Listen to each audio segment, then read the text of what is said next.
नमस्कार साथियों, सत्य की खोज में आपका स्वागत है।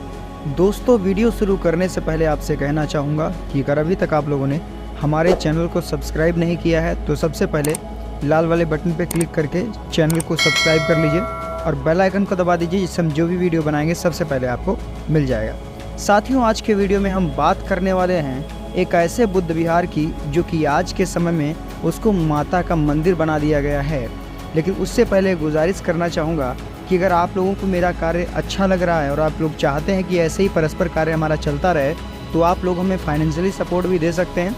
फाइनेंशियली सपोर्ट देने के दो तरीके हैं, या फिर आप सुपर थैंक्स का प्रयोग करके हमें फाइनेंशियली सपोर्ट दे सकते हैं, या फिर आप लोगों को सामने दिख रहा QR कोड होगा, वहाँ से स्कैन करिए और वहाँ से आप फाइनेंशियली सपोर्ट कुछ भी कर सकते हैं। आपके फाइनेंशियली सपोर्ट का मैं तहे दिल से आभारी व इंतज़ार करूँगा। साथियों, आज के वीडियो में हम बात करने वाले हैं विशाल काशी माता के बारे में, जो कि बनारस काशी में स्थित है। और उसी मंदिर में आज के समय में बहुत ही बड़ा घपला चल रहा है। फिर से मैं आप लोगों को लीगल डिस्क्लेमर दिखा देना चाहता हूँ। ये जो वीडियो है ये हमारा किसी की भावनाओं को आहत करने के लिए नहीं बनाया जा रहा है, बल्कि यहाँ पर लोगों के दिमाग में पुराना इतिहास उजागर करने के लिए वीडियो बनाया जा रहा है। बहुत बहुत साधुवाद।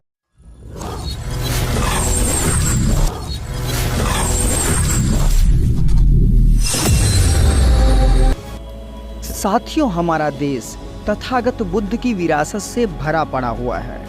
हमारे देश में सबसे ज़्यादा बुद्ध की विरासत मिलती है। आज के समय में जहाँ पर भी खुदाई होती है वहाँ पर तथागत बुद्ध के अवशेष नजर आते हैं। लेकिन वहाँ पर बुद्ध के उपासकों से पहले कुछ धूर्त मनु के वंशज वहाँ पर पहुँच जाते हैं और ये बताने का काम करते हैं कि ये बुद्ध के वंशज नहीं हैं, ये उनके काल्पनिक देवी देवताओं के अंश हैं। साथियों, मैं आज आप लोगों को ऐसे ही एक विशालकाय बुद्ध मंदिर के बारे में बताना चाहूँगा। ऐसा बुद्ध विहार जो कि काशी में स्थित है। वैसे तो काशी जो रहा है वो तथागत बुद्ध के लिए बहुत ही बड़ी कर्म भूमि रही है, क्योंकि जब उनको ज्ञान की प्राप्ति हुई उसके बाद तथागत बुद्ध काशी में आए और उन्होंने सबसे पहला उपदेश काशी के सारनाथ में दिया हुआ है, जहाँ पर आज भी बहुत बड़ा बौद्ध स्तूप स्थापित है। साथियों, एक बात और मैं क्लियर कर देना चाहूँगा कि यहाँ पर बड़े बड़े राजाओं ने बहुत बड़ा काम करवाया है। जहाँ पर सम्राट अशोक के बाद में भी जितने राजा हुए हैं, सबने तथागत बुद्ध के लिए बहुत बड़े बड़े कार्य करवाए हैं। चाहे वो सम्राट अशोक रहे हों, चाहे वो राजा हर्षवर्धन काल के सभी लोग रहे हों, चाहे सम्राट अशोक के बाद में सभी लोग रहे हों, चाहे कनिष्क काल के सभी लोग रहे हों, चाहे पाल वंश के काल के सभी लोग रहे हों, सब ने यहाँ पर बड़े बड़े कार्य करवाए और यहाँ पर बुद्ध की विरासत को जिंदा रखा। लेकिन यहाँ पर धूर्तों ने जब बुद्ध विहारों को तोड़ा और बुद्ध विहारों को ज़मीन में दफन कर दिया, तो उसके साथ में ही हमारी पुरानी विरासत भी दफन हो गई। और इन लोगों ने अपनी काल्पनिक विरासत को ऊपर उठा करके बोला कि ये विरासत हमारी है, जिसमें आज भी बहुत से ऐसे मंदिर सामने नज़र आते हैं कि वो तथागत बुद्ध की विरासत हैं, लेकिन उन पर फूल डाल के, उनको ब्लैक करके, उनकी आंखें पेंट करके, उनके होंठ में कहीं नथनी पहना के, कहीं पर बाल पहना के, कुछ भी करके बुद्ध को छिपाने की कोशिश करते हैं और अपने काल्पनिक देवी देवताओं को बताने का काम करते हैं। दोस्तों, आज ऐसे ही एक बुद्ध विहार के बारे में आप लोगों को बताने वाला हूँ, जो कि काशी में ही स्थित है, बनारस काशी में ही स्थित है, जिसका नाम है विशालाक्षी माता मंदिर। इसके बारे में कहा जाता है जो विशालाक्षी माता मंदिर है वो काशी विश्वनाथ मंदिर से कुछ ही दूरी पर काशी विशालाक्षी माता मंदिर स्थित है। यह पवित्र 51 शक्तिपीठों में से एक है। कहा जाता है कि यहाँ शिव की पत्नी सती का कर्ण कुंडल की मणि गिरा था।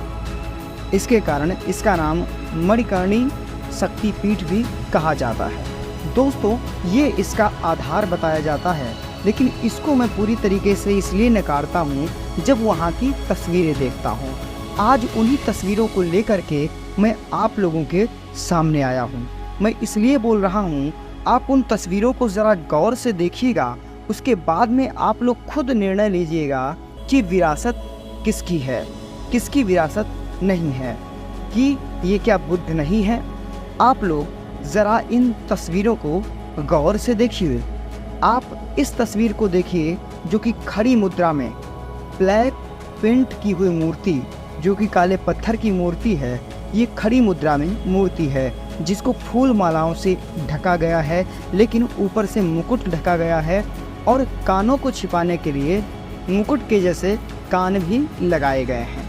अब ज़रा गौर से देखिए, अगर माता की आंखें बनी होती तो आंखें बनाई जाती, लेकिन इन्होंने क्या किया है, सिर्फ येलो कलर से पेंट कर दिया है। मतलब साफ है कि आंखें बंद हैं, जो कि खड़ी मुद्रा में तथागत बुद्ध की आंखें हैं जो कि बंद हैं। और ये प्रतिमा जो है वो बुद्ध की प्रतिमा है। सामने देख सकते हैं जो हाथ बने हुए हैं, ये अलग से बनाए हुए हाथ हैं, जो कि प्रतिमा के हाथ बिल्कुल है ही नहीं। आप लोग इस बात को ज़रा गौर से समझ लीजिए। अगर ये मूर्ति जो समझ में नहीं आ रही है तो थोड़ा और इसको हम जूम मारते हैं तो देखते हैं मुकुट के नीचे बुद्ध का सर दिख रहा है, जिसमें आप लोगों को साफ साफ नज़र आ रहा होगा कि उनके जो घुंघराले बाल जैसे दिखते हैं वो भी साफ साफ नज़र आ रहे हैं। लेकिन इसकी ये भी आप लोगों को क्लियर रूप से नहीं दिख रहा होगा। अब आप देखिए, ये जो मूर्ति दिख रही है ये भी वहीं पर स्थापित मूर्ति है जिसमें आंखें भी पेंट कर दी गई हैं, लेकिन आंखें अलग से पेंट की गई हैं। आप इसका सबूत भी देख सकते हैं। मूर्ति ब्लैक है, आंखें वाइट से पेंट की गई हैं, बीच में ब्लैक पेंट किया गया है, लेकिन इसके सर के ऊपर देख सकते हैं आप, जहाँ पर पुष्प नहीं दिख रहे हैं, ये जो है ना बौद्ध शिल्प कला है। लेकिन वहाँ पर जाने के लिए आप लोग जब जाते हैं तो मंदिर के ठीक सामने आपको नज़र आता है कि यहाँ पर फ़ोटो खींचना तो सख्त मना है। जी हाँ, और आप लोग इस बात को समझ लीजिएगा, फ़ोटो खींचना क्यों मना है? क्या माता फ़ोटो में आएंगी नहीं? नहीं, ये मतलब नहीं है। मतलब ये है कि आप वहाँ दर्शन करने जाएंगे, अगर फ़ोटो खींचेंगे तो वहाँ की असलियत सामने आ जाएगी, इसलिए उन लोगों ने फ़ोटो खींचना मना करके रखा हुआ है। इस बात को आप साफ साफ समझ लीजिए। इस मूर्ति को ज़रा गौर से देखिए। गौर से देखने के बाद आप निर्णय पर आइए कि ये मूर्ति है तो असलियत में है किसकी।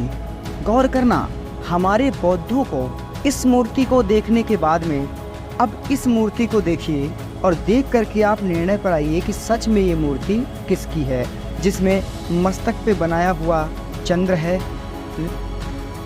आँखों पे भौं बनाने की कोशिश की गई है मेकअप से, लेकिन नहीं बन पाया। पेंट करने की कोशिश गई नाक पे, वो भी नहीं बन पाया। और इसमें साफ साफ दिख रहा है कि बंद मुद्रा में, मतलब बंद आँखों की मुद्रा में साफ साफ तथागत बुद्ध दिख रहे हैं। अब तो इसमें कोई कसर रही ही नहीं है कि ये तथागत बुद्ध की प्रतिमा नहीं है। दोस्तों, ऐसी जगहों पर जाने से हमको हमारा इतिहास पता चलता है, लेकिन अगर वहाँ पर लिखा हुआ है कि फ़ोटो नहीं खींचना है, मना है, तो वहाँ पर लोग सोच नहीं पाते हैं कि क्यों मना है। अंदर जाइए, कोशिश करिए। अगर फ़ोटो खींचना है तो फिर गूगल पे क्यों पड़े हुए हैं? आप समझिए, विचार करिए। ऐसी जगहों पर जा करके अपने विरासत को देखिए, पहचानेंगे तभी जानेंगे। दोस्तों, आपसे गुजारिश है, इस वीडियो को अन्य लोगों में ज़रूर शेयर मार दीजिएगा, जिससे ये जानकारी अन्य लोगों में भी पहुंच सके। ऐसे ही वीडियो पाने के लिए हमारे चैनल को सब्सक्राइब करिएगा और ये वीडियो कैसा लगा कमेंट बॉक्स में ज़रूर बताइएगा। मिलेंगे किसी और वीडियो में किसी और बुद्ध विहार के साथ में। तब तक के लिए आज्ञा दीजिए। नमस्कार।